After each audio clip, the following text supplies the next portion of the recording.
बहुत समय पहले की बात है।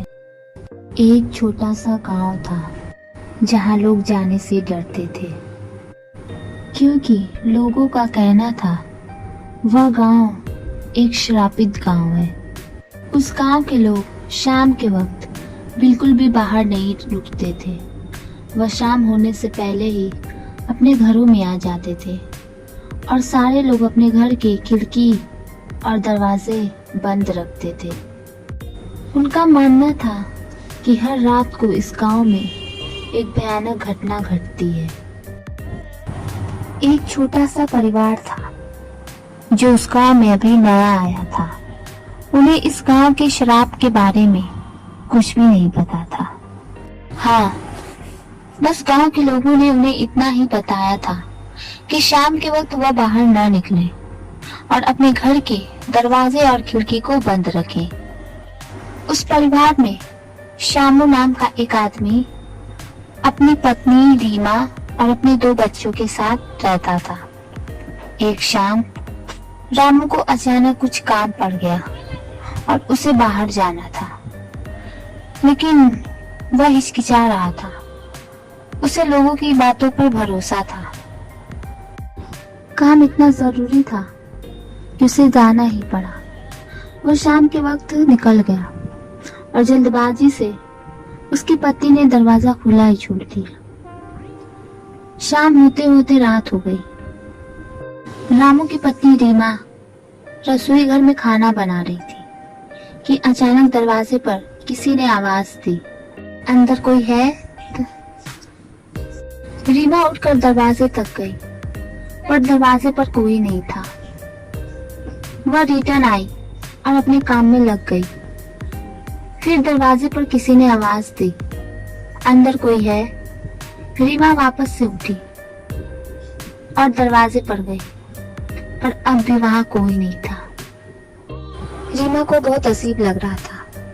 अचानक उसे गांव के लोगों की बात याद आ गई। उसने जल्दी से दरवाजा और खिड़की बंद कर लिया, लेकिन उसे क्या पता था कि जो होना था वो हो चुका है। किचन में बैठी रीमा जब खाना बना रही थी तो अचानक उसका छोटा बेटा जोर जोर से रोने लगा। उसने अपने बेटे की आवाज सुनी और दौड़कर कमरे में गई, पर उसका बेटा सोया था। यह देख वो काफी हैरान हो गई। उसे कुछ समझ में नहीं आ रहा था। तभी किचन में उसने किसी के हंसने की आवाज सुनी। वो दौड़ी भागी किचन में गई। उसने देखा उसकी छोटी बच्ची जो अभी 6 साल की थी, वह एक कोने में बैठकर लगातार हंसे जा रही थी।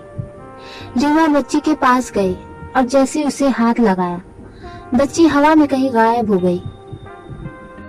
इस बार रीमा बहुत डर गई थी। उसके हाथ पांव कांपने लगे। वो पसीने से तरोतर हो गई। उसकी आवाजें कहीं गुम हो गई थी। उसकी नजरें इधर उधर देख रही थी। उसे कुछ भी समझ में नहीं आया। अचानक दरवाजे पर तेज दस्तक हुई। रीमा के पांव जम गए थे। फिर भी उसने हिम्मत जुटाई और आगे जाकर दरवाजा खोला।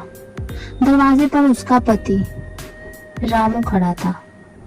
रामू को देखकर वह तेज तेज से रोने लगी और उसके साथ घटी हर घटना के बारे में उसने रामू को बताया। रामू को गांव वालों की बातें याद आ गई। उसने झट से पास के एक पंडित जी के यहाँ जाकर सारी बातें बताई। पंडित जी ने उसे बताया कि इस गांव का इतिहास बड़ा ही भयानक है।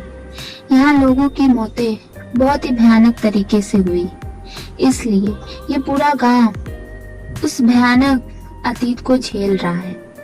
रामू को यह बात समझ में आ गई और उसने सुबह होते ही गांव को छोड़ दिया और अपने बच्चों और बीवी के साथ कहीं और चला गया।